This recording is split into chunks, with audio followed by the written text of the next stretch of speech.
today. My topic for today is basically inclusive education, and I'll be covering another topic that is learning disability. So it is basically what is the concept of inclusive education. I'll be taking that. Students are still generally, I think, how many students are there generally? So do you think I should for the students or I can start? Chalo, we'll just start off with just the outline of it. Now, I'm taking up the first part of this topic today, that is inclusive education. Now, what basically we mean by inclusive education? What is the concept of inclusive education? Okay, before I start with this concept of inclusive education, beta, I would like to focus on first the history of this concept, history of special education. Like if I talk about early 17th century or the 18th century, during those times, when a special child, when I call a special child, I actually mean a child with some kind of disability, a child with some kind of handicap, be it physical handicap, be it hearing impaired, blind, visually impaired, speech impaired, mentally handicapped. इस तरह का कोई भी बच्चा जैसे ही पैदा होता था, तो that is just 1 second.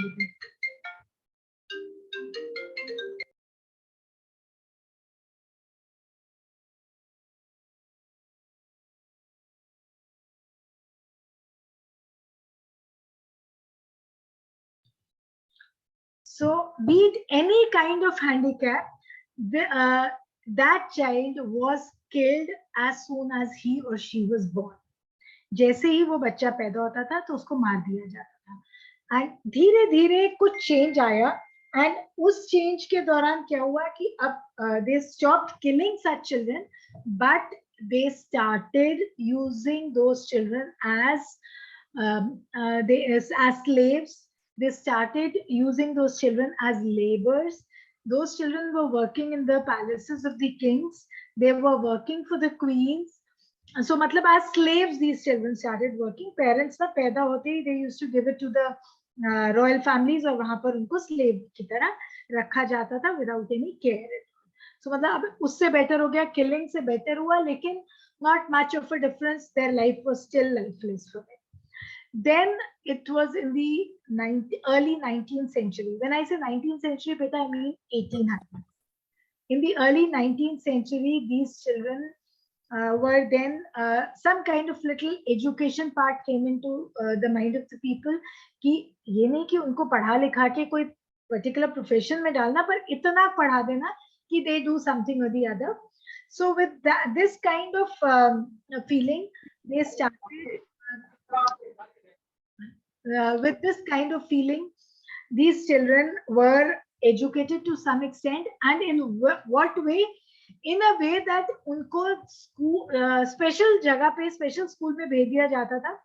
They used to stay there only. The parents, as soon as the child was born, as the child grew, with the passage of time, they used to send the child to that place, और वो बच्चा वहीं रहता था, वहीं पला बड़ा, वहीं पर रहा.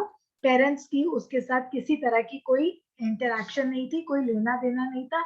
हाँ, जिन पेरेंट्स के पास पैसा अच्छा होता था वो उनके लिए पैसा देते थे to that place wherever the child was staying. So this kind of era was called as era of special schools. So first was the era where the child was killed. This was era of killing or era of elimination. This is called as the era of elimination of the child. This era was followed by the era of special schools. Now, when I say era of special schools, the child was made to stay in those schools only. The child was sent to that special school, and it was a kind of hostel for them, and they never used to come back. Then slowly, the awareness among the parents, awareness among the society grew. And up late 19th century and early 20th century में आकर, मतलब कह रहे हैं 1900s में आके, ये जब era of special schools से हम आ गए era of special education पे. So elimination से special school से अब हम आगे special education. Now what is the difference between special school and special education?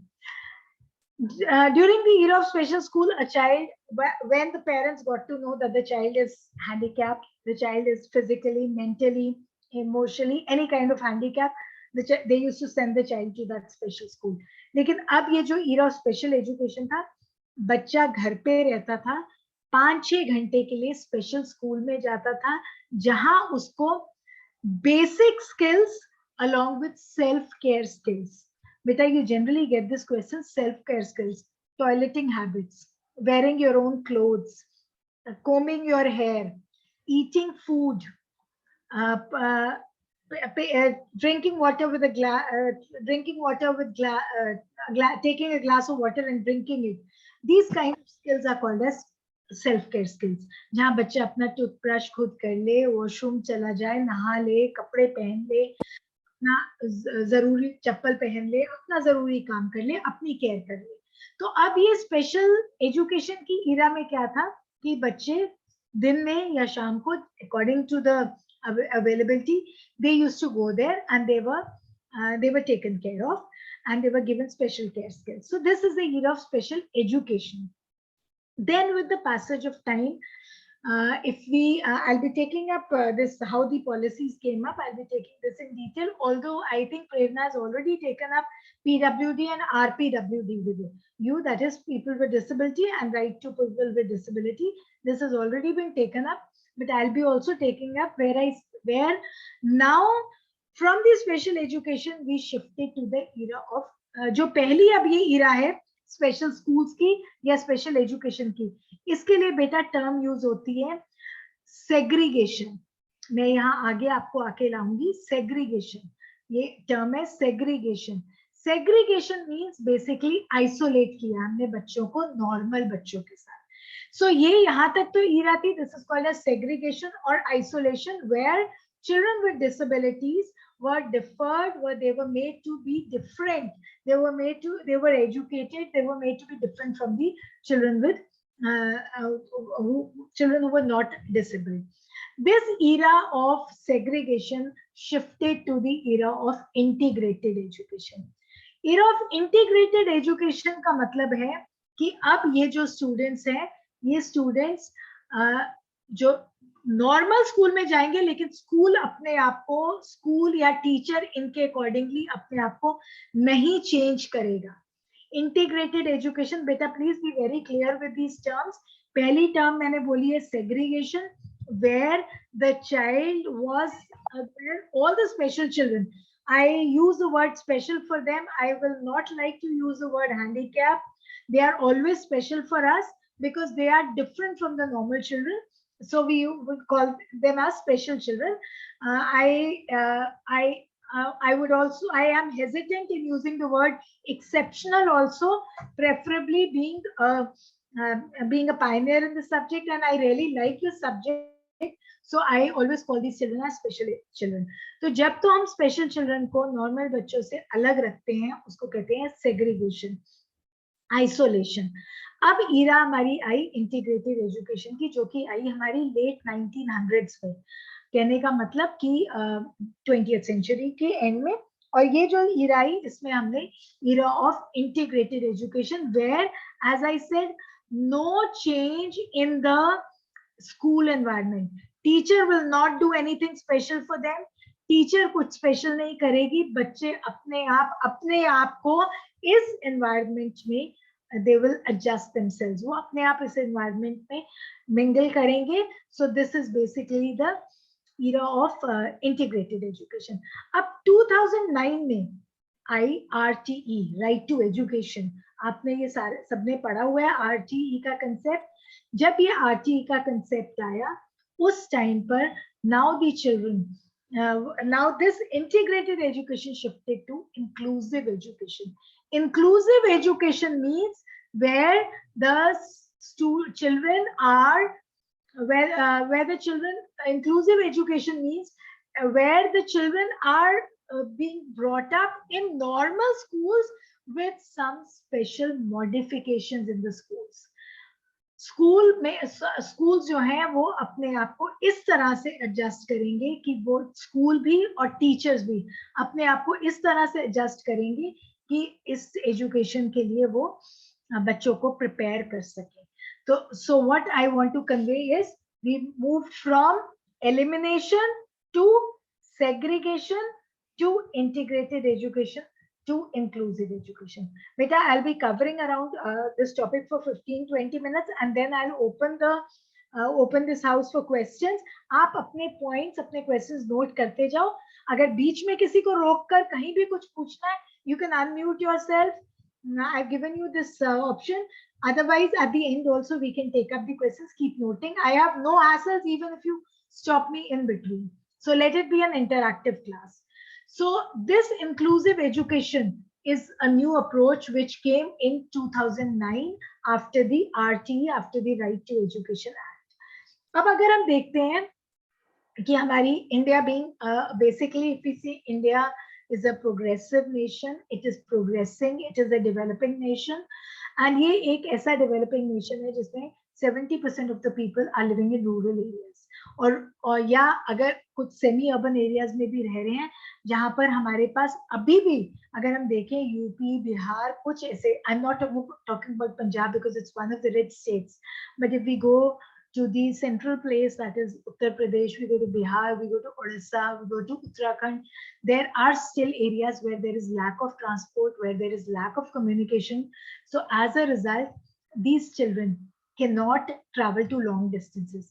Another thing was कि जो जब ये 2009 में RTE आया था, राइट टू एजुकेशन आया, तो ये जो स्पेशल चिल्ड्रन की एडमिशन इस RTE के अंडर है कि every child of the age from 6 to 14 has to take, I mean, you cannot deny admission to them. 6 से 14 साल के बच्चे को पढ़ाना ही पढ़ाना है, कंपल्सरी एजुकेशन एक्ट है. अब जब ये एक्ट आया तो जो स्कूल्स स्पेशल चिल्ड्रन के अकॉर्डिंगली अपने आप को एडजस्ट कर रहे थे, अपने आप को ढाल रहे थे, they were not everywhere present, so the children had to travel to new places. They unko the children these children, these special children whom in biological terms or in the term of special education we call them as disabled children, they had to travel because itna infrastructure सारी जगह present नहीं था. तो उसका result क्या आया कि अब बच्चों को एजुकेशन में प्रॉब्लम आ रही थी. तो उसके अकॉर्डिंगली हमने इंटीग्रेटेड से इंक्लूसिव की तरफ मूव किया. अब इंटीग्रेटेड से इंक्लूसिव की तरफ जब हम मूव करते करते हमने इसको मेन ऑब्जेक्टिव बनाया कि these children are taught. बेटा there is one more term, mainstream classroom. आपको अक्सर ये आता है mainstream. Here it is MAINSTREAM, mainstream classroom. Mainstream classroom means normal classroom. आप सब जब पढ़ रहे हो तो mainstream classroom में पढ़ते हो. Because we are teaching all the students, whatever be your ability level, we are teaching you all at the same pace. So these Right to Education Act का main objective था free compulsory education from between the age of 6 to 14. Then इन बच्चों को mainstream classroom में पढ़ाओ where they are taught, where they are instructed by a mainstream teacher. I am a mainstream teacher because I do not have any specialization in dealing with these special children. So they are also taught by mainstream. Yes, we do get special teachers for some special purpose और वो जो है उसको हम कहते हैं resource room pull out. एक बेटा और term note करो please. I hope you all have your copies with you. बेटा do you have some paper, कोई copy pencil कुछ है आपके पास? एक आधा unmute करके हाँ ना बोल. Yes ma'am. तो बेटा एक टर्म yes ma'am है. शाबाश. एक टर्म और नोट करो, resource room pull out. Resource room pull out का क्या मतलब है कि पूरा दिन हम नॉर्मल क्लासरूम में पढ़ रहे हैं, अब एक टीचर आया जो आकर हमारी क्लास में स्पेशल चिल्ड्रन है जिनको थोड़ी सी कोई फिजिकल प्रॉब्लम्स है, तो उनको एक्सरसाइज करवानी, उनको फिजियोथेरेपी करानी. जब वो स्पेशल एक टीचर आएगा और उनको घंटे के लिए बाहर लेकर जाएगा एक्सरसाइज कराने, और उस दौरान आप कोई और काम करें, हो सकता है आप पीटी का पीरियड अटेंड कर रहे हैं और वो आपके साथ पीटी के पीरियड में भाग दौड़ नहीं कर सकते, तो जो फिजियोथेरेपिस्ट आया, स्पेशल टीचर आया, वो उनको एक रूम के अंदर, जिम के अंदर एक्सरसाइजेस करा रहे हैं. इसको हम क्या टर्म बोलते हैं? Resource room pull out. हम उनको रिसोर्सेज प्रोवाइड कर रहे हैं, इसलिए हम अपनी normal class, main stream class से निकालकर हम उनको रिसोर्स रूम पुल आउट में लेकर, रिसोर्स रूम के आ रहे हैं. ठीक है. सो this is basically the concept of inclusive education, that how it came up. I have already clarified segregation, I have clarified integrated education, I have clarified inclusive education. I'll just give you this concept that how it came, what was the, how government of India had, because ये हम लोग बहुत आगे नहीं थे इनकी उसके अंदर, तो बहुत सारी कंट्रीज और बहुत अच्छा कर रही थी. तो हमने क्या किया, 1974 में we had the integrated education for disabled children. एक एक्ट पास किया, एक लॉ, एक पॉलिसी पास की, जहां पर हमने ये, जहां इस टाइम पे हम ईयर ऑफ इंटीग्रेशन में आ गए थे इन 1974 में. आप ये जो मेरा स्टेयरकेस जा रहा है, इसमें सबसे नीचे देखो 1974 IEDC. So here this was the era of integrated education for disabled children.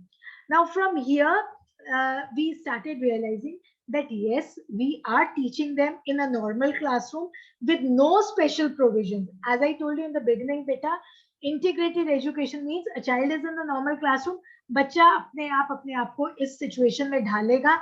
हम उसके लिए कोई स्पेशल ना तो व्हील चेयर लेकर आएंगे, ना हम कोई रैम्प्स बनवाएंगे, ना हम उसके लिए कोई स्पेशल स्लांट बोर्ड्स रखेंगे स्कूल में या कॉलेज में.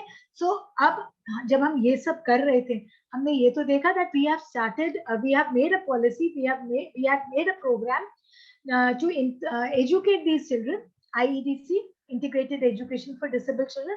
But then we realized that these children also need some kind of rehabilitation. They need some kind of special care.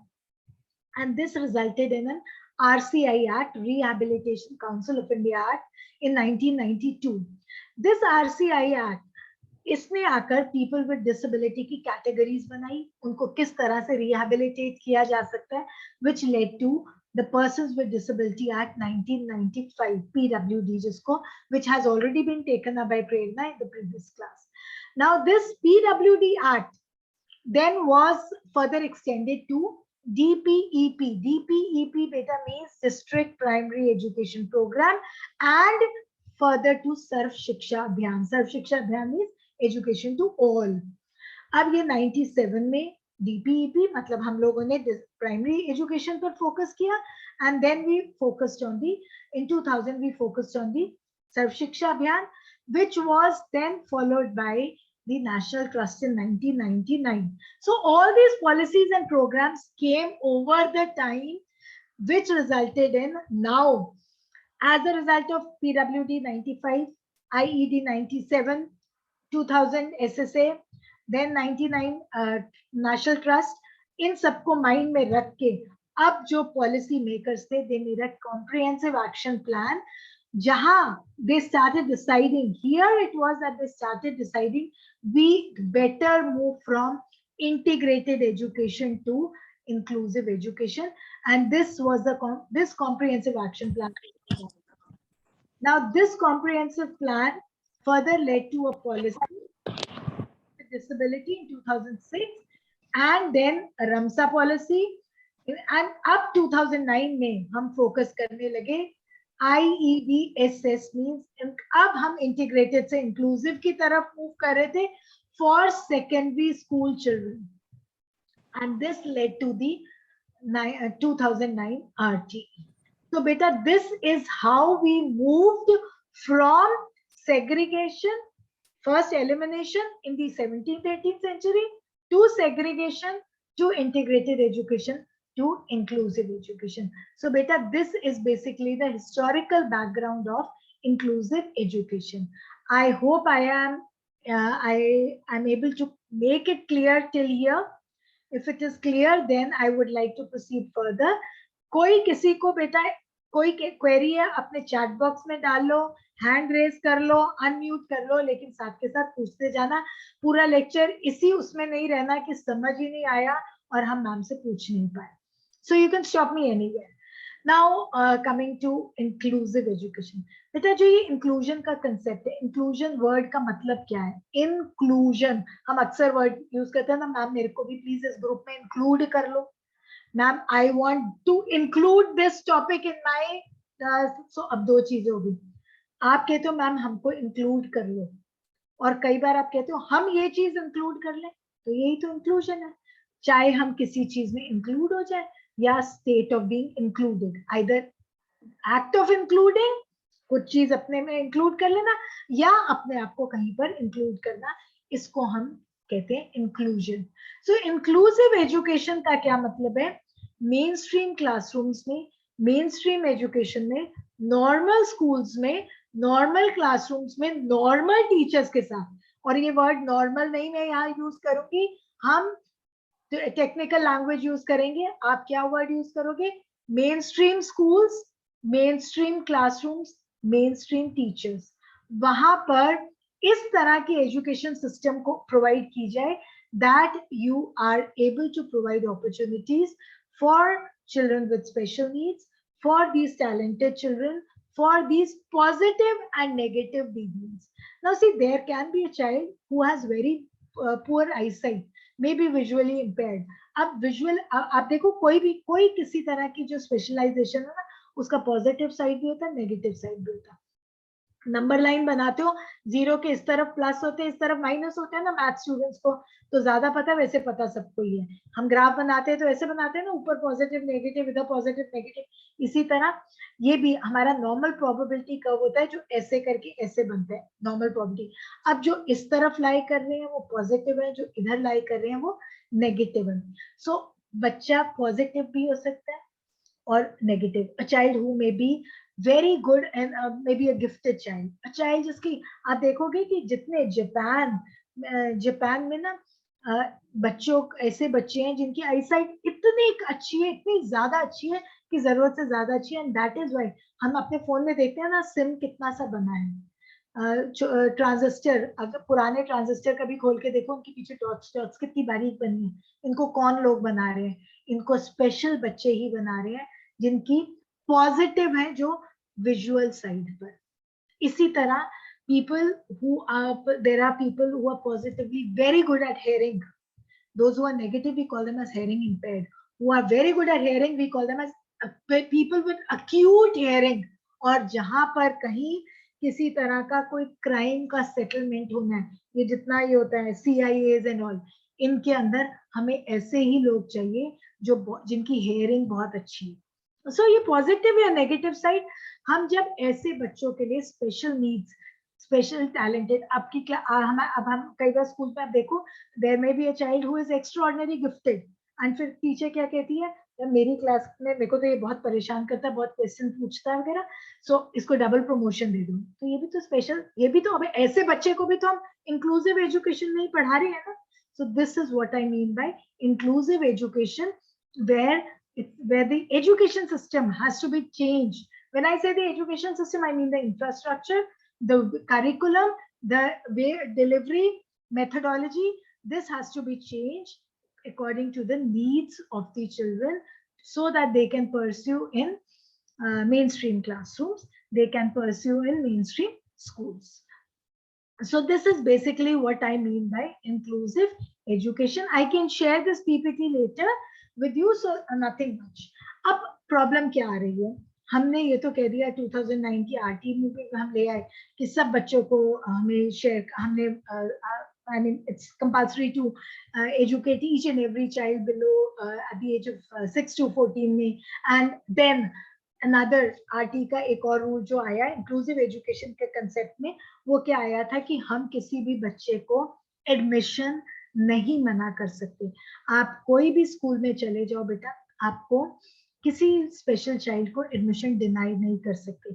सिर्फ वहां पर जो एक क्लॉज गवर्नमेंट ने लगा दिया, जो थोड़ा सा पेरेंट्स इस पे इनहिबिट करते हैं, that clause is that the child is to be admitted according to his mental age, not according to the chronological age. There may be a possibility that a child is 7 years, 8 years old, but is not able to write well. is not able to read well. So अब वैसे तो 8 साल का बच्चा मेरे हिसाब से first second में होना चाहिए, पर अब जिस बच्चे को बिल्कुल ही नहीं वो पढ़ सकता तो ऑब्वियस हम उसको किंडरगार्टन में लेके आएंगे, वहां थोड़ी सी प्रॉब्लम आती है, वहां थोड़ी सी प्रॉब्लम्स आ रही है। तो अब क्या बैरियर्स है इंक्लूसिव एजुकेशन में, बैरियर्स क्या है, मेन बैरियर्स क्या है? मेन बैरियर्स अगर हम बच्चे देखें तो पहला एक बैरियर तो मेन है एटीट्यूडनल बैरियर। अब क्या है? लोगों का एटीट्यूड। एटीट्यूड एक सबसे इंपॉर्टेंट चीज है, लोग ना एक्सेप्ट करने को ही नहीं तैयार है, ये एक मेन मेजर बैरियर है जो कि students are not able to. हमारे ना हम आप देखो हमारे अंदर ना कुछ ऐसे ओल्ड एटीट्यूड्स, ओल्ड वैल्यूज है ना, जो कि इतनी डाई हार्ड है हमारे अंदर कि we are not ready to change according to that.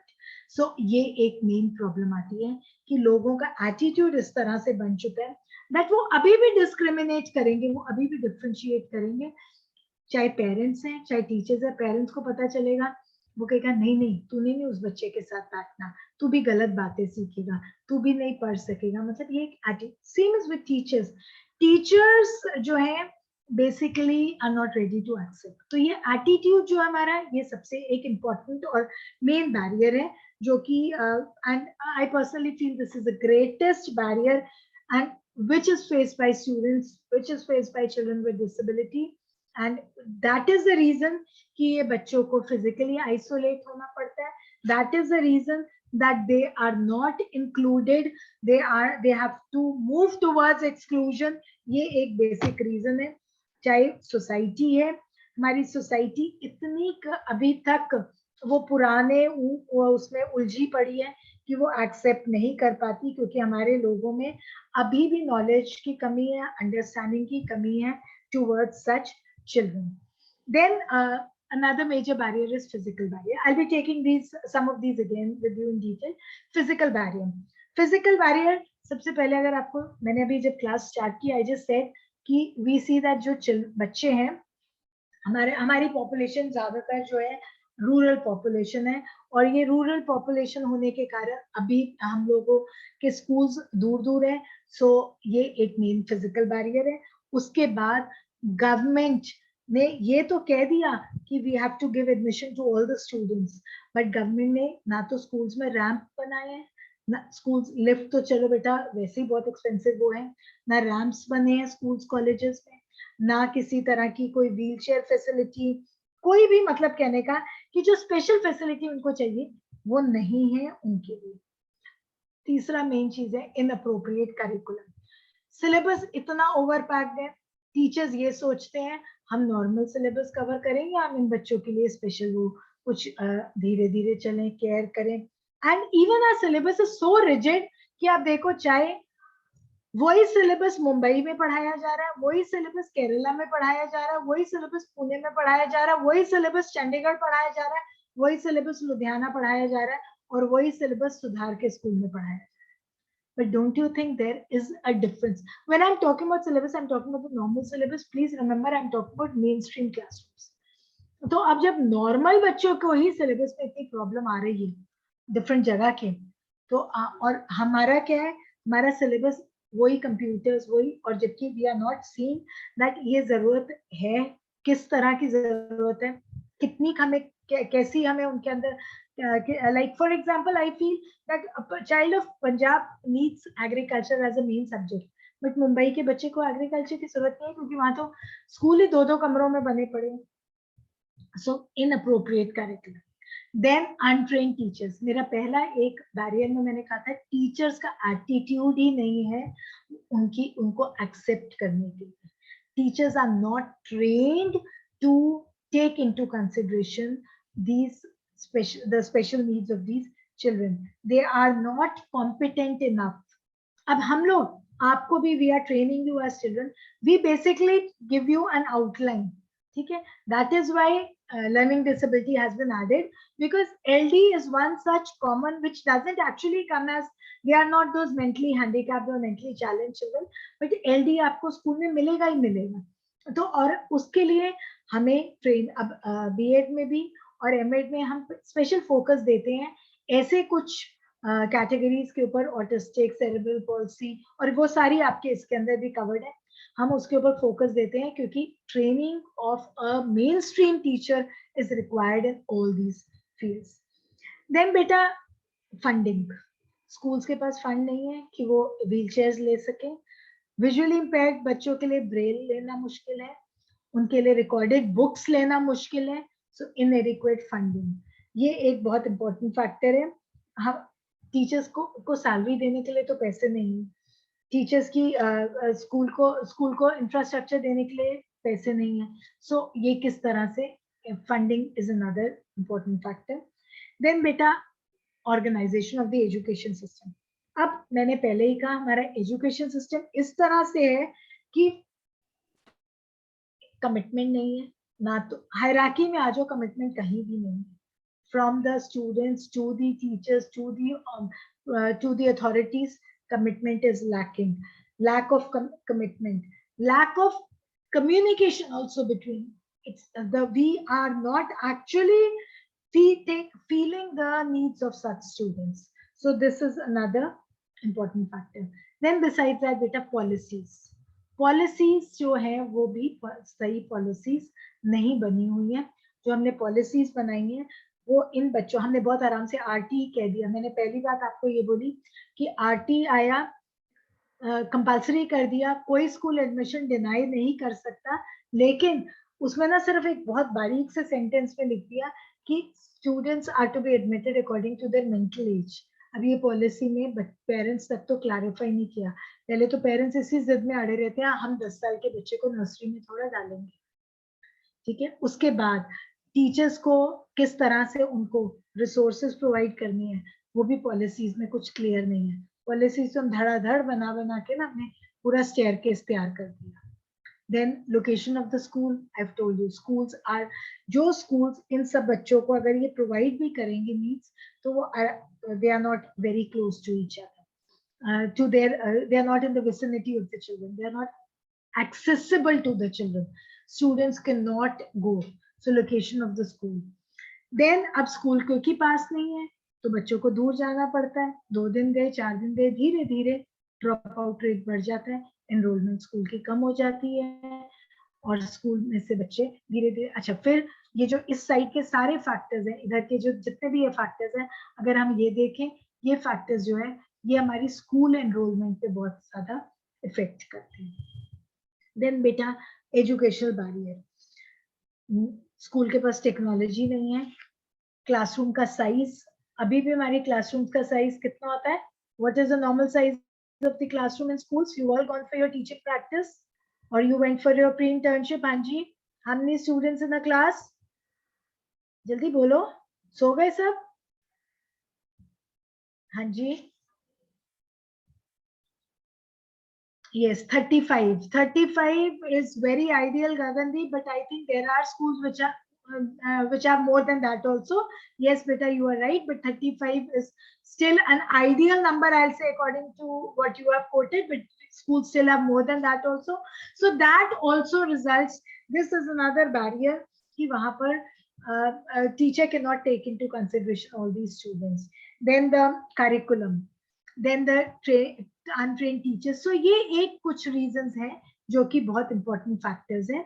और इन जो बेस, जिसको मैंने सबसे ज्यादा, जो मैंने कहा था मेरा जो प्रायोरिटी में बैरियर है वो एटीट्यूड है, और उसको वो जो बैरियर है वो सारे बैरियर्स को आगे एग्रवेट कर रहा है, बढ़ा रहा है. क्योंकि पहली बात टीचर्स का, रेगुलर टीचर्स का एटीट्यूड, फिर ये बच्चे सोशली, इनको कोई नहीं अपने साथ रखना चाहता, social exclusion, they are discriminated, difference find out, difference में देखा जाता है. So social exclusion and discrimination जो है, that is also one more reason. Then the peer pressure. Peer pressure is another reason कि जो वो बच्चे जो है वो ये देखते हैं मेरे साथ वाला तो ऐसे भाग भी सकता है, मेरे साथ वाले के पेरेंट्स उसको ऐसे लेकर. सो पीयर प्रेशर भी एक कारण है. जो रेगुलर टीचर्स वो सोचते हैं, जैसे मैंने शुरू में एक वर्ड यूज किया था, रिसोर्स रूम पुल आउट. जो लोग ये आके स्पेशल कोचिंग दे रहे हैं उनको हम कहते हैं रिसोर्स टीचर्स. रेगुलर टीचर सोचता है यार मेरी तो नहीं ये रिस्पॉन्सिबिलिटी, ये तो रेगुलर टीचर की रिस्पॉन्सिबिलिटी है. और उस और रिसोर्स रूम टीचर सोचता है मैं तो 1 घंटे के लिए आता हूँ, बाकी टाइम तो ज्यादातर रेगुलर टीचर है. सो ये कुछ कारण है जो कि again are they contribute to these barriers. Besides that, beta, generally the teachers think they are a disturbance to the classroom. ये बार बार क्वेश्चन पूछते हैं या उठ के घूमते हैं या इधर उधर जाते हैं. सो ये एक बैरियर है क्लासरूम में, डिस्ट्रैक्शन है classroom. So, beta, these are some of the points which we generally feel act as barriers to the issues or challenges, or barriers to the summing up. I'll say attitude, physical barrier, curriculum, teachers, funding, organization of the education system. Yes, expectations. ये भी एक बहुत important barrier है. ज्यादातर teachers या parents ये expect करते हैं हम जिस तरह भी समझा रहे हैं, whatever language we are using, whatever techniques we are using, all the children should follow with the same technique. Now I know that I have in my group, I have some students coming from that part of the country where they do not know Punjabi. There are some of the students who are not very well versed in English. अब मैं अगर सोचूं कि मैं तो lecture केवल English में दूं या मैं केवल लेक्चर पंजाबी में दूं, I am not bothered about the Hindi speaking children, I am not bothered about the Punjabi speaking children. तो मैं ये एक्सपेक्ट करके चलूं कि they have to follow me. It's not my duty to see to it कि they should, कि I have to come up to their expectations. So ये जो है हम बच्चों से एक्सपेक्ट करते हैं कि हम इनको उसी मतलब हम अपने हिसाब से पढ़ाएं, वो हमारे हिसाब से एडजस्ट करें. हम उनके हिसाब से अपने आप को एडजस्ट नहीं करते as teacher, and it's also the vice versa. So ये स्टूडेंट, और रिजल्ट क्या होता है दैट हम इन बच्चों को डिस्क्रिमिनेट करना शुरू हो जाते हैं, हमारी एक्सपेक्टेशंस इनके लिए कम हो जाती हैं, और धीरे धीरे क्या हुआ, एक्सक्लूजन की तरफ चले गए. They will leave the school and they will go. So this is how inclusion, the process of inclusion, this is how, these are the barriers to inclusion. अब हमारा फोकस किस बात पे है, हमारा टॉपिक क्या कह रहा है, इंक्लूसिव एजुकेशन. हमारी पॉलिसीज क्या कह रही है, हमने इंक्लूसिव एजुकेशन. सो ये इंक्लूसिव एजुकेशन का 6 स्टेप प्रोसेस है.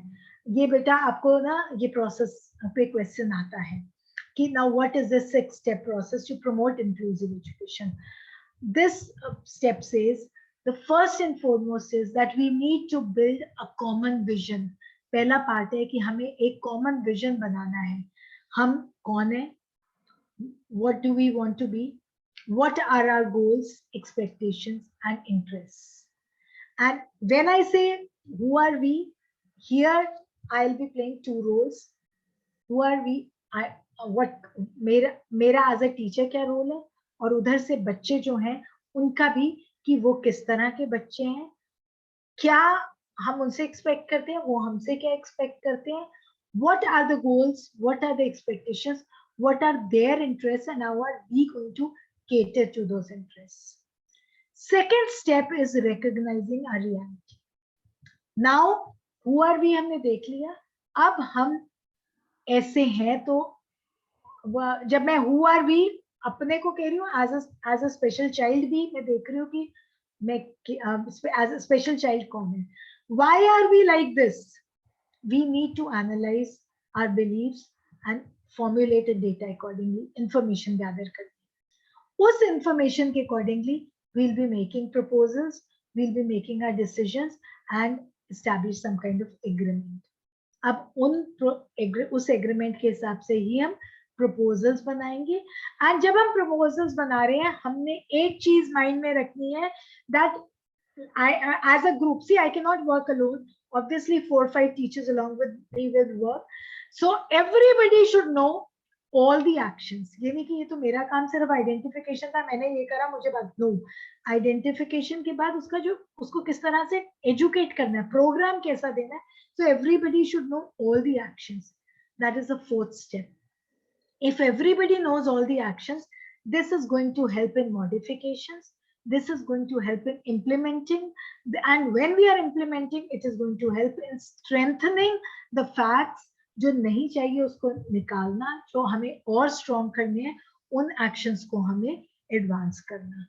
And this will help us in improving, this will help us in bringing about new actions for improvement, which is the last step, that is beginning a new. So starting from building a common vision to beginning a new, these are the steps we will be following for inclusive education.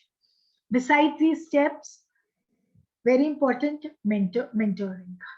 हम भी as college में आप हमारे mentees हैं, हम आपके mentors हैं, फर्क कुछ नहीं है. Only thing is we feel that we are a little more experienced than you, so we are your mentors. Now the students who are from the 4th semester, they have already gone for their teaching. You must have seen that you were all given one mentor. वहां पर आपको एक experience teacher दिया गया था जो आपको guide कर रहा था. इसी तरह जब आप नॉर्मल स्कूलिंग में जाएंगे, टीचिंग करने जाएंगे अपने बीएड के बाद, ये आप जो नए टीचर्स हैं, they will participate with the experienced teachers at least for 2 to 3 years, where they'll be sharing the dialogues, they'll be helping them in making arrangements, they'll be helping them in taking decisions, in making work plans, and we divide this into 3 steps: intervention, that is guidance, then they will be guiding you, they will be advising you, which is called as facilitation. वो आपको facilitate करेंगे with all the important plans, with all the important decisions, and then they'll be shifting the responsibility to you as co-teachers, and finally after 2 to 3 years, when you are experienced, you can become teachers. So mentoring is basically in 3 steps: intervention, facilitation and cooperation. बेटा ये 3 terms को जरूर note कर लीजिए, ये आपके part है. पहला स्टेप इंटरवेंशन है, फिर फैसिलिटेशन है, फिर कोऑपरेशन है. ये इसकी साइकिल है. It can not be vice versa और it can not be haphazard. So this is how we basically how we can overcome barriers. So just in a nutshell, I'll say barriers can be overcome through human resources. If the teachers are trained, if the teachers are planned, if there is any teachers को अपनी knowledge देना आए, मतलब कहने का teacher factor. Money resources, funding हो, schools के पास proper infrastructure हो, सारा जो स्कूल के पास प्रॉपर फैसिलिटीज हो, एंड थर्डली उस इंफॉर्मेशन, उस नॉलेज को हम बच्चों को कैसे एक्सेसिबल कर सकते हैं बच्चों के लिए. How can they make use of the information and knowledge. If we work upon these 3 factors, then we can overcome all the barriers of we can overcome all the barriers to this inclusive education. So this is all about inclusive education. Now before I take up the next topic, the house is open for questions. Any questions, please unmute yourself so that I can get to know that yes, you followed something or the other. Koi questions? जिसने unmute करके नहीं पूछना वो chat box में लिख दीजिए, मैंने chat box भी एनेबल किया हुआ है. So any question, any query? Yes बेटा.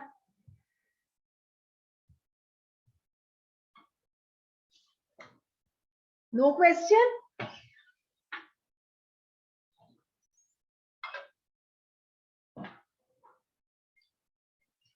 What do I think? No, you've not followed anything, or you don't want to ask, you're all tired?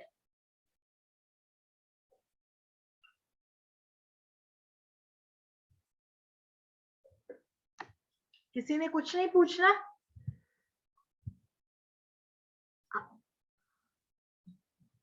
Should I proceed further?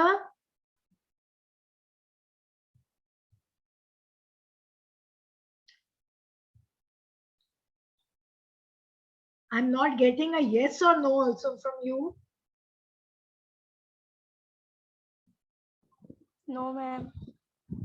मतलब should I proceed further, or you have no query? Chalo, I'll be taking up my second part for some time. So, and then we can then let's see that how much I can take. Otherwise, I'll be taking another class day after tomorrow, because now the topic that I'm taking up is pretty long. So I think even you all must be tired. So, but still, can I just introduce my topic? Agla topic introduce kar दूं?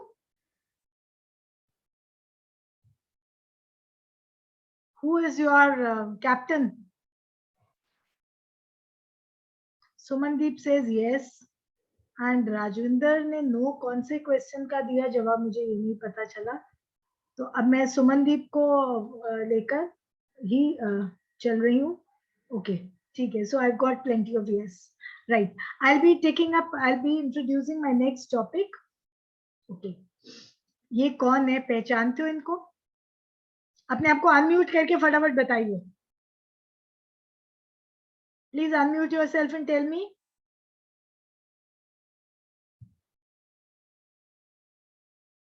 इनमें से कोई किसी को नहीं पता?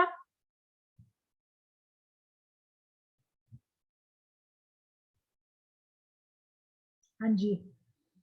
So nobody knows these people. This man with haphazard hair is Einstein science students. ये दूसरे वाले इंसान ना होते तो आज आपकी जिंदगी किसी काम की नहीं होती, क्योंकि आप फोन कैसे बनाते. Alexander Graham Bell, Sylvester Stallone, he's one of the great heroes, Hollywood actors. ये डिज्नीलैंड जिन्होंने बनाया है, ये Walt Disney, Bill Gates, and this is the person who has taken up the brand of Tommy Hilfiger. Now my question is, I've given you the names. What do you think these great personalities have in common? Any idea? आपने कभी इनकी history, इनकी biography पढ़ी है?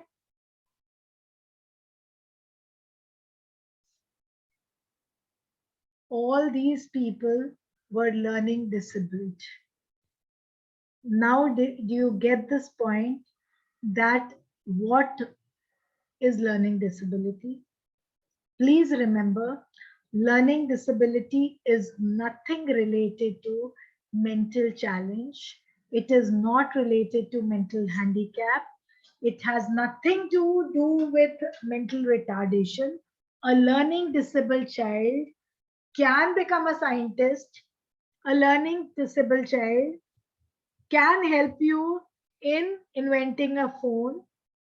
A learning disabled child can make a beautiful Disneyland for everybody to visit.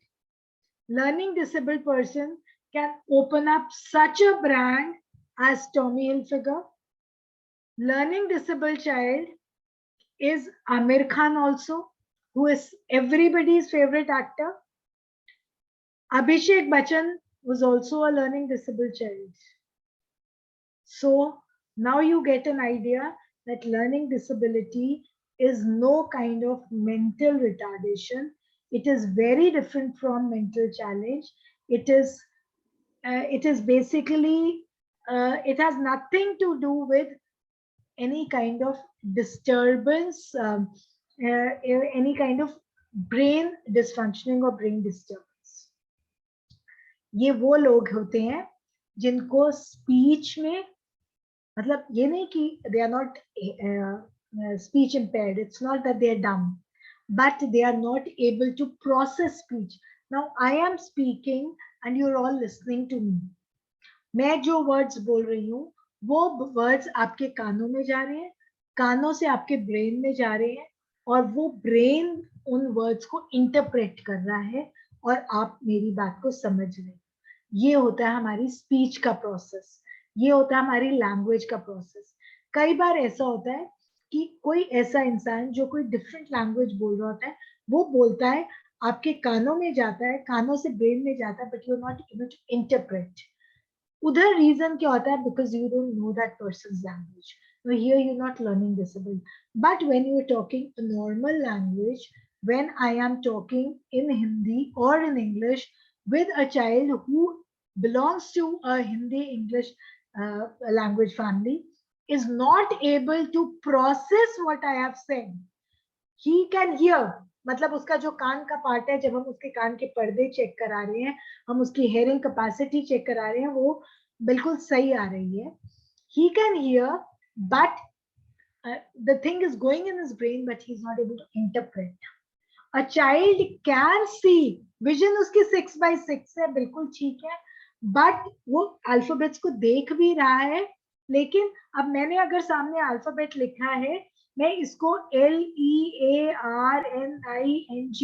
अब इसको मैं पढ़ रही हूँ, पढ़ के मेरे ब्रेन में जा रहा है, और मैं इसको वापस मेरी आंखों में जब आता है, तो मुझसे अगर कोई पूछता है सामने क्या लिखा है, तो मैं बोलती हूँ LEAR. अब ये क्या है? मेरी प्रोसेस ऑफ रीडिंग, लैंग्वेज को रीड करने का. अब कई बार आप क्या देखते हो, टीचर ने लिखा है, टीचर ने 9 लिखा है, और बच्चा उसको उल्टा पढ़ता है किसी तरह से, कोई वर्ड्स को उल्टे, कई बच्चे ना उल्टे वर्ड्स पढ़ते हैं, या लिखा है BOY and when you ask a child he'll say BYO. अब ये नहीं कि उसको नजर नहीं आया, उसको B भी नजर आ गया, O भी नजर आ गया, Y भी नजर आ गया, लेकिन उसको वर्ड्स की प्लेसिंग नहीं नजर आई. अल्फा लिखते हुए 7 ऐसे लिखना, और वो ऐसे लिख रही है. अरिथमेटिक राइटिंग में 2 + 2 काउंट करेंगे, 2 fingers, open another 2 fingers, it comes out to 1 2 2 3 4 5. I don't know how they count, but it comes out to 5. So this kind of disability is called as learning disability, and this is not due to, it's not that the brain is not there, but the brain is not interpreting the facts, and it may be due to some kind of emotional disturbances, it may be due to some kind of behavioral disturbances, it may be due to some kind of sensory dysfunctioning, senses की improper functioning. जब ये चीजें होती है, तो इसको हम कहते हैं learning disability. So learning disability कुछ भी नहीं है. learning disability सिर्फ एक ऐसा disorder है जिसमें बच्चे को लैंग्वेज को अक्वायर करना, लैंग्वेज को बोलना, सुनना, listening, speaking, reading, writing, reasoning और मैथमेटिकल एबिलिटीज में अगर कोई प्रॉब्लम आती है, इसको हम कहते हैं लर्निंग डिसेबिलिटी. अब ये learning disability, central nervous system, बेटा हमारे ब्रेन के 3 पार्ट, हमारे ब्रेन जो है ना, ये खोपड़ी है, this is called as a brain. Then we have a spinal cord, रीढ़ की हड्डी है, और इसके साथ साथ नसें जा रही हैं, जो कि आपको डिफरेंट, अब आप चल रहे हो, नंगे पांव चलते हो, चलते चलते ना आपको एकदम, आप एकदम उछलते हो, कोई पूछता है क्या हुआ, मुझे कुछ चुभा. अब चुभा तो पैर में था, और आपने चीख क्यों मारी? चीख तो गले से निकली, चुभा पैर में था, क्यों? इतना तो बता दो यार बेटा. चुभी आपको कील पांव में, पर आवाज आपकी चीख निकली, क्यों? नहीं पता क्यों निकली? क्योंकि जब आपको की, हाँ जी, somebody is unmuting and ma'am जब चुभी तो फील हुआ, तो जो हम एक्सप्रेस किए वो आवाज के थ्रू किए, जो चीख कर किए. हाँ, तो आपने वो एक्सप्रेस आवाज के थ्रू जो किया, वो कैसे किया?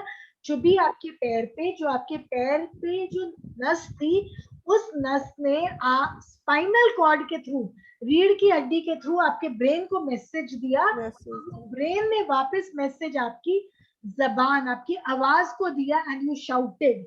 So yes ma'am. Yes, so very good बेटा. This is the whole process of central nervous system. अब अभी मैंने क्वेश्चन पूछा, another very good example. मैंने अभी क्वेश्चन पूछा, और मुझे लगता है मुझे पुनीता ने शायद जवाब दिया. तो मैंने क्वेश्चन पूछा, पुनीता ने मेरा क्वेश्चन सुना और रिस्पॉन्ड किया. अब ये किसके थ्रू हुआ? ये भी बेटा सेंट्रल नर्वस सिस्टम के थ्रू हुआ, कि मेरा क्वेश्चन पूछना पुनीता के कान में गया, कान से इसके दिमाग में गया कि मैम ने ये पूछा, और उसका ये जवाब होना चाहिए जो कि इसने अपनी जबान के थ्रू दिया. So this kind of an activity is called as central nervous system functioning.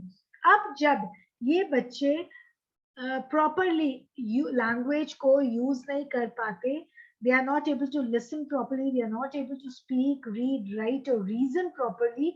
They have some kind of problem in either acquiring the language or using that language. We say that it is a result of central nervous system dysfunction. So this may occur due to any kind of, it may be due to sensory impairment, it may be due to mental retardation, it may be due to emotional disturbances, it may be due to cultural differences. So ये कुछ ये है learning disability क्या होता है. So as I said, it may be due to central nervous system, और मैंने बाकी भी points पहले, behavioral हो सकता है, cultural हो सकता है, जरूरी नहीं है कि brain के कारण ही हो. It is और ये जो है कई बार किसी में कोई specific ही है, किसी में मतलब कहने का child may not be able to. अब आपको सबको मूवी याद है तारे जमीन पर? तारे जमीन Yes, ma'am.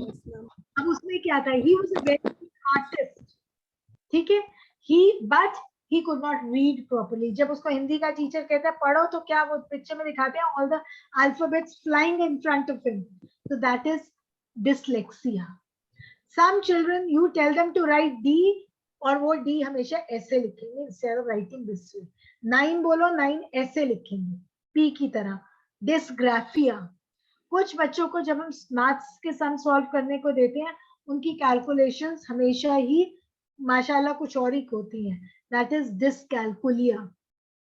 Some children, they are speaking something else, but the words come out in some other way. This is called as dysphasia. That is speaking. Some children are not able to, you ask them to hold a glass and they do not know how that the glass is to be held like this. They may hold it some other way. Motor skills उनकी strong नहीं है, पैर रखते हैं, पैर डगमगा के कहीं और जा रही हैं. Dyspraxia. तो अब देखो हम नॉर्मली बच्चा जब थोड़ा सा बड़ा होता है वो अपने 2 पैरों पे चल सकता है, फिर एक टांग पे भी चल के लंगड़ी टांग खेल सकता है. तो जब ये मोटर स्किल्स अपनी एज के अकॉर्डिंगली नहीं परफॉर्म कर पा रहे, we call them as dyspraxia. ऐसे बच्चों की आईक्यू लेवल आपको लो नहीं मिलेगा. They can have a normal IQ, they can even have a higher IQ. Gifted children के बराबर भी IQ हो सकती है. So there is no reason कि क्या मतलब ऐसा हम ये कह दें कि ये IQ भी इनका पुअर हो, ये मेंटली रिटार्डेड हो, ऐसा कुछ भी नहीं. जनरली ये क्या प्रॉब्लम्स फेस करते हैं? मेरा पहला पॉइंट है लिसनिंग कॉम्प्रिहेंशन. लिसनिंग कॉम्प्रिहेंशन का बेटा मतलब होता है, अब मैं बोल रही हूँ, आप लोग, मैं ये अज्यूम कर रही हूँ कि आप लोग मेरी बात समझ रहे हो, तो क्या कर रहे हो? What I am speaking you are understanding, you are comprehending it. हम इंग्लिश में या पंजाबी हिंदी में कॉम्प्रिहेंशन थी ना, मेरे को आती थी कॉम्प्रिहेंशन पैसेज, उसका क्या मतलब था? इसको समझो और इसके रिलेटेड कोई क्वेश्चंस को आंसर करो. मैं बोल रही हूँ, वो बच्चा जो मैं बोल रही हूँ उसको अंडरस्टैंड नहीं कर पा रहा, उसको मैं कहूंगी लिसनिंग कॉम्प्रिहेंशन. समझ लेता है लेकिन अपने आप को एक्सप्रेस नहीं कर पा रहा, ओरल एक्सप्रेशन. तारे जमीन पर वाला बच्चा, उसकी बेसिक रीडिंग स्किल्स पुअर थी. उसको वर्ड्स, कई बार क्या है, वर्ड्स दिखते हैं लेकिन क्या वर्ड है समझ नहीं आता.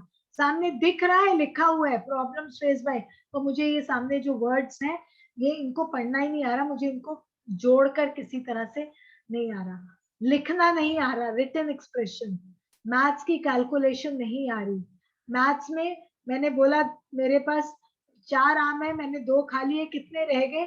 मैं रीजन आउट, फोकस ही नहीं कर पा रही कि 4 आम है, 2 खा लिए, अब कितने रह गए, मुझे ये समझ ही नहीं, रीजनिंग नहीं आ रही. ये प्रॉब्लम्स ज्यादातर लर्निंग डिसेबल चिल्ड्रन फेस करते हैं. और इन प्रॉब्लम्स के बेसिस पर हम 2 तरह की लर्निंग डिसेबिलिटी कहते हैं. एक है डेवलपमेंटल लर्निंग डिसेबिलिटी और दूसरी है एकेडमिक लर्निंग डिसेबिलिटी. जो मैंने अभी आपको एग्जांपल्स दिए हैं, रीड नहीं कर पाना, स्पेलिंग नहीं लिख पाना, राइट नहीं कर पाना, अरिथमेटिक नहीं, मैथमेटिक्स, वो सारी है academic learning disability. Academic means जो इससे पहले मैंने अभी बेटा जितनी ये सारी बताई है ना, ये listening, oral, listening comprehension, oral expression, basic reading skills, reading comprehension, written expression, mathematical calculation, mathematics, मतलब ये हमारे एकेडमिक्स में हेल्प कर में सफर करा रही हैं. We call it as academic learning disability. The other category which is quite important is the developmental learning disability. Developmental learning disability का में क्या है? देखो बेटा, अब मैं बोल रही हूँ, आप लोग सारे क्या कर रही हैं? आप मुझे सुन रहे हो, ठीक है, सुन सब रहे हो, पर कई बार कई क्लास के बाद कहते ना, यार मैंने पूरी क्लास लगाई पर मुझे नहीं पता चला मैम ने क्या पढ़ाया। कहते हो या नहीं कहते हो? ऐसा होता है ना कि कई बार हम पूरी क्लास में बैठते हैं, हमने सुना होता है, लेकिन जब हम we don't know what we have heard. Why? Because we lack attention. So some children are not able to attend. They are not attentive. They have disorder in attention. कई बार क्या है, मैंने सुना है, मैंने अटेंड किया है, लेकिन मुझे याद नहीं यार क्या कराया था, क्योंकि आई वॉज अटेंटिव, बट क्या बताया, I am not able to memorise it. Second point, memory disorder. मैं अब अटेंड भी कर लिया, मेमोराइज भी है, कई बार आप कहते हो ना, मुझे याद है पर मुझे बताना नहीं आ रहा. वो क्या है? Perceptual disorder. मैं परसीव नहीं कर पा रही, मैं बता नहीं पा रही. और उसी के कारण अब ये सारी चीजें क्या है, जिसके कारण मैं सोच नहीं पा रही, मैं लैंग्वेज को यूज नहीं कर पा रही. सो अटेंशन, मेमोरी, परसेप्चुअल, और परसेप्चुअल के बेसिस पर ही मैं रिएक्ट करती हूँ, जिसको मैं कहती हूँ परसेप्चुअल मोटर. सो अगर मैं अटेंटिव नहीं हो पा रही, एंड इट्स, अगर तो बेटा कभी थोड़े टाइम के लिए, then you are not learning discipline. But if it's over a passage of time, that we realise that ये बच्चा तो बिल्कुल ही अटेंटिव नहीं हो पाता, जिसको हम ना, आपने एक टर्म सुनी होगी बेटा, ADHD बहुत आती है, attention deficit hyper active disorder. कई बच्चे टिकते नहीं है, उन अटेंटिव नहीं होते और उसके बाद टिकते नहीं है, we call them as ADHD. So वो है अटेंशन डिसऑर्डर. कई आपको लगेगा सुन तो बहुत ध्यान से रही हैं, सुन रहे हो, हाँ जी सुन रहे हैं, मैंने क्या कराया याद नहीं, मेमोरी डिसऑर्डर. अटेंटिव है, मेमोरी है, लेकिन अब मैम को बताना कैसे है, लिख के नहीं बता सकते, करके नहीं बता सकते, बोल के नहीं, ये नहीं कि बोल नहीं सकते, आवाज ठीक है. Perceptual disorder, not able to think, not able to use language properly. So these are the different kinds of learning disability. On this basis, I classify learning disability to two types: developmental learning disability and academic learning disability. Academic learning disability is quite visible to you, it will be visible to you as school teachers, and in that we have specific learning disability, dyslexia, जो कि उस बच्चे को था जिसको words ही नहीं, हिंदी के teacher ने कहा पढ़ो, उसके सामने वर्ड सारे फ्लाई कर दिए थे. डिसकैलकुलिया, कैलकुलेट नहीं कर पा रहे. नॉन वर्बल लर्निंग डिसऑर्डर्स, इशारे नहीं समझ पा रहे और रिएक्ट नहीं कर पा रहे. Central auditory processing disorder, teacher ने जो मैंने ये डेवलपमेंटल अभी था, टीचर ने बोला उसको किस तरह से परसीव करना है, किस तरह रिएक्ट करना है, नहीं कर पा रहे. बेटा there is a term perceive that I have used. मैं आपको 2 टॉफीज दे रही हूँ, मैंने क्या दी है, 2 टॉफीज मैंने दी है. जब मैंने उसको गगन को दी है, तो अब गगन के हाथ में क्या है, 2 toffees. she has received 2 toffees from me. So anything that is concrete, which you can see, which you can feel, is receiving. But I am speaking, you're all listening to me, और सबके दिमाग में ना ये मेरे शब्द अलग अलग तरीके से जा रहे हैं. क्यों? क्योंकि ये आप मुझे परसीव कर रहे हैं. सो this is what I mean bye perceive. तो वो जो मैंने बोला उसको परसीव या तो किया नहीं, करा तो प्रोसेस नहीं कर पाए. ठीक है. कई बार आप देखते हो कई बच्चों को ना, कितनी मर्जी हम कह देते हैं ना, ये पता नहीं किस तरह से इतनी चोट लगती है, इसको पता नहीं चलता. उसकी कहाँ प्रॉब्लम है बेटा? उसकी प्रॉब्लम है central auditory processing disorder. ADHD मैंने अभी बताया, attention deficit hyper active disorder. Please note, attention deficit, deficit means कमी, अटेंशन की कमी, जिसके कारण वो बहुत ज्यादा उछलता है, बहुत उछल कूद करता है. हाइपर एक्टिव डिसऑर्डर, जो बच्चे क्लास में टिक नहीं सकते हैं और ना ही कुछ क्लास में समझते हैं, उनको ADHD की problem. Dysgraphia means writing. Language disorder, जिसको मैं अफेजिया या डिस्फेजिया कह रही हूँ, जहां मैं लैंग्वेज नहीं प्रॉपरली यूज कर पा रही. मैं बोल रही हूँ, सुन रहे हो, कान बिल्कुल ठीक है, 24 है वैल्यू इसकी सुनने की, कोई प्रॉब्लम नहीं है, हेयर ENT के पास जाओगे कहेगा कान बिल्कुल ठीक है, लेकिन जो बोला वो बच्चा प्रोसेस नहीं करके जवाब नहीं दे पा रहा, ऑडिटरी प्रोसेसिंग डिसऑर्डर। सेंसेशन नहीं उसकी प्रॉपरली है, उसके अकॉर्डिंगली मोटर एक्टिविटीज नहीं कर पा रहा, डिस्प्रैक्सिया। विजुअल परसेप्शन, दिख गई रेड लाइट से ग्रीन लाइट हुई है लेकिन फिर भी मूव नहीं किया, क्योंकि या तो रेड से ग्रीन दिखी है, आईसाइट ठीक है, लेकिन दिमाग ने रेड से ग्रीन को लिया नहीं है और उसके अकॉर्डिंगली हम मूव नहीं कर रहे। So visual, perceptual and visual motor deficits, so these are some of the characteristics of learning disability, some of the specific learning disabilities. अब मेरा क्वेश्चन ये है कि लर्निंग डिसेबल्ड कौन नहीं होते, किनको आप लर्निंग डिसेबल्ड, किसी बच्चे की IQ लो है उसको लर्निंग डिसेबल्ड नहीं हो, किसी भी बच्चे की IQ लेस देन 70 है जो कि MRs में आता है, मेंटली चैलेंज में आता है, वो लर्निंग डिसेबल्ड नहीं है, वो मेंटली चैलेंज ही है।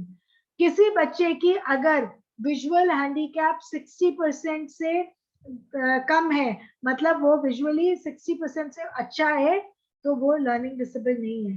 हेयरिंग कैपेसिटी मोर देन 60% है तो वो लर्निंग डिसेबल नहीं है। उसको अगर सेरेब्रल पॉल्सी है, वो कैटेगरी में आपको डिटेल में कराऊंगी, सेरेब्रल पॉल्सी मीन्स हमारा ब्रेन प्रोसेस नहीं कर पा रहा है, तो उसको जिसके कारण वो ठीक से चल नहीं पाता, ठीक से अपने हाथ पांव नहीं चला पाता, अपनी मोटर स्किल्स नहीं दिखा पाता, वो लर्निंग डिसेबल नहीं है। जिसको किसी को कोई लैंग्वेज बैरियर है, जैसे मैंने बोला कि मैं अगर केरला चली जाऊं तो वहां मुझे केरल की भाषा नहीं समझ आएगी, तो आई am not a learning disabled, that is a language barrier. Emotionally कोई अनस्टेबल है, किसी को कोई क्रोनिक मेडिकल प्रॉब्लम है, कोई डिप्रेशन में पेशेंट है, साइकेट्रिक पेशेंट है, हम उनको लर्निंग डिसेबल्ड नहीं कहेंगे, वो एक उनकी अपनी अपनी एलमेंट है, अपनी अपनी प्रॉब्लम है। This is what we mean by learning disabled. I'll just wind up with this here, that learning disability is quite common. We have approximately in every school, we have 5 to 15% children who are learning disabled. In learning disability category में देखा जाए तो सबसे common है dyslexia, फिर आते हैं dysgraphia और फिर आता है डिस्कैल्कुलिया। अक्सर प्राइमरी और सेकेंडरी स्कूल के बच्चों में लर्निंग डिसेबिलिटी बहुत ज्यादा है। आप ये देखोगे जितनी डेवलप्ड कंट्रीज है, US में almost 80% of the children are dyslexic. तो ये नहीं कि वो घर बिठा देते हैं, ये मैंने अभी आपको एग्जांपल दिया है कि आपने ये देखा कि ये सारे लोग कितने बड़े बड़े नाम कमा चुके हैं, दे वर ऑल LDs। आइंस्टाइन को टीचर ने घर भेज दिया था ये कह के कि it's impossible teaching this child, इसको तो कुछ भी समझ नहीं आता। उसने इतनी लंबी लेटर लिख के उसके हाथ भेजी थी, और उसने लेटर आके जब अपनी, उसको लेटर पढ़नी नहीं आती थी, ये उसकी प्रॉब्लम थी, डिसलेक्सिया था। उसने आके जब अपनी मदर को वो लेटर दी तो एक बार तो मदर लेटर पढ़ के धक्का लगा उसको, and then her mom was so great, hats off to her mom, जिसने वो लेटर छुपा दी। और जब वो बच्चे ने पूछा मम्मा what has the teacher sent to you, what was written, she says the teacher says your child is very intelligent, he is very good, and I am sorry I am not able to cope up with such an intelligent child, मुझे इतना, मुझे मुश्किल लग रहा है इतने intelligent बच्चे को पढ़ाने के लिए। सो शी सेज बेटा कल से I will not send you to school, because जब टीचर आपको पढ़ा ही नहीं पा रही है, उसको आपकी इंटेलिजेंस के आगे शर्म आ रही है, I will teach you my self. And it was her mother who taught her, who brought him up in such a way that he became such a big scientist. So this is what I want to tell you is that these children can be great children. It's not that this is the problem. Only question is how to deal with them. Now, what are the causes and how to deal with them, I think I'll take up tomorrow. I mean, whenever is the next class, time table में I think प्रेरणा ने मुझे लगता है परसों का set किया हुआ है, तो ऑल्दो उसमें आपकी पंजाबी की क्लास भी साथ है, तो मैं पहले अपना खत्म करके फिर आगे आपको I cover up this topic day after. So here I wind up with this, that any query, teacher, I'll just let this meeting be on for another 2 minutes so that any query we can just handle it. Hanji beta, any queries? Any queries? Please unmute yourself and ask if there is any question. Nothing? Ma'am ADHD की full form क्या बताई थी? Attention deficit, DEFICIT, hyperactive disorder. Attention deficit का मतलब है जिसमें attention की कमी है. Deficit means कमी, attention की कमी. AD, hyperactive disorder, मतलब वो जरूरत से ज्यादा एक्टिव है. जो बच्चे क्लास में टिकते नहीं है, फुदकते रहते हैं और समझ भी कुछ नहीं आती उनको, वो टीचर की बात को समझ नहीं पाते हैं. They keep moving, jumping here and there. We call them as ADHDs. ठीक है? हाँ जी. Anything else? Thank you ma'am. Anybody else, beta?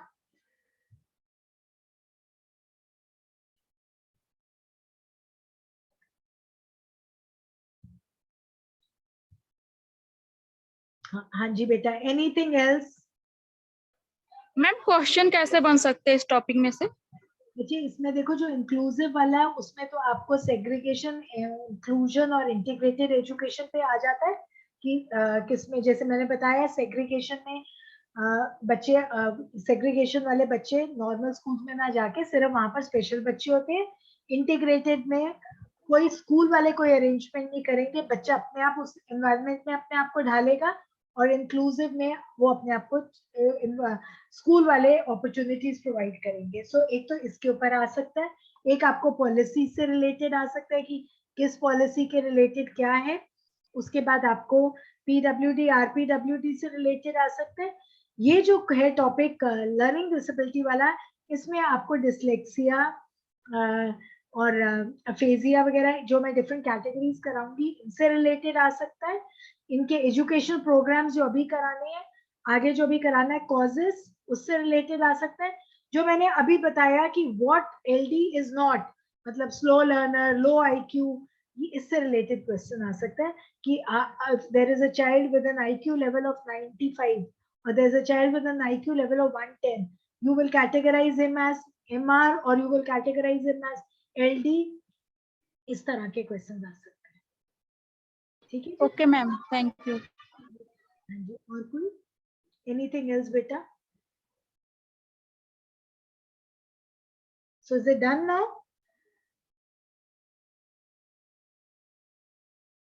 Can I end the meeting here? Yes ma'am. Okay, chalo, done then.